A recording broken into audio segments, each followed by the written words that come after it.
you've heard of Silicon Valley. And this is China's Optics Valley. It's a major hub for optoelectronics that includes lasers, LED displays, and optical fiber, which form the backbone of the global internet. And this company here in Optics Valley tells the story of how it went from zero to a global player in the industry. As in many sectors, foreign investment gave its start. In 1988, Dutch giant Philips brought in both equipment and know-how. For a decade, the company relied on imported equipment, which were costly and restrictive. In the early 2000s, it decided to develop its own, taking money out of its revenue to set up research labs. It was a tough journey that tested the leadership's resolve. We were burning tens of thousands of yuan every day and no success. I often couldn't sleep at night from the pressure, but we had to grit our teeth and keep going. After years of effort, they cracked the technology and brought down manufacturing costs. In terms of producing preforms and optical fiber, we have the most competitive cost globally. This advantage has enabled the company to establish plants around the world. It remains a top global supplier of fiber optic products. Research and development are in the DNA of Optics Valley. Wuhan boasts one of the highest concentrations of top universities and research institutes in the country. The Wuhan Research Institute of Post and Telecommunications witnessed the country's first optical fiber. Huazhong University of Science and Technology incubated Huagong Tech, a leading laser company. Given this talent base, Wuhan was chosen as a strategic hub for developing China's optoelectronics industry decades ago. The Optics Valley was one of the country's first national high-tech development zones.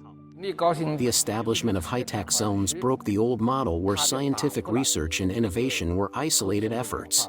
It brought together various policies and tools that support technological innovation and industrial development into one area. Essentially, clusters matter because from an economic viewpoint, they allow what we call agglomeration effect. Clusters make companies more efficient by pooling talent and resources and generating knowledge spillovers. According to a UN ranking, China now has the most science and technology clusters among the global top 100, with Wuhan ranking the 13th. This strength is partly due to global industry leaders establishing themselves in Optics Valley, backed by local authorities who have created a supportive environment for their growth. This is the envy of any tired commuter. Right behind me is Huawei's offices here in Optics Valley, and right across the street is a government housing project for skilled workers. And both my wife and I work at Huawei. We chose to live here because there are a lot of tech companies in the area, which we think will benefit our career development. We get to know what other companies are working on. Free? Yes. Right now the rent is free. This is thanks to government support. We only need to cover a few hundred yuan each month in fees, which really eases the burden for young graduates like us. Support isn't just important for young workers, it's also crucial for young companies.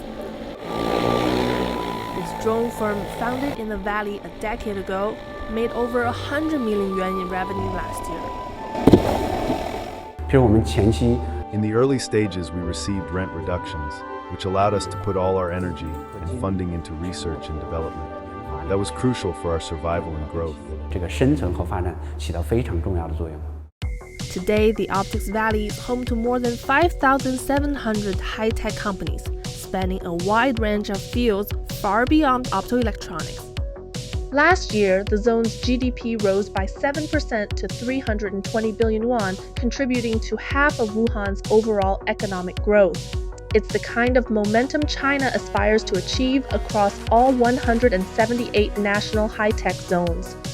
It's clear that there is very strong economic growth directly in and around the cluster, and that economic benefits actually slowly diffuses throughout the economy across the country. As one of the leading zones, Optics Valley is expanding. It's developing a multi-billion yuan science city focused on building foundational science infrastructure, including data centers, labs, and large-scale testing facilities. It's looking ahead with a vision to foster innovations we may not have even heard of yet.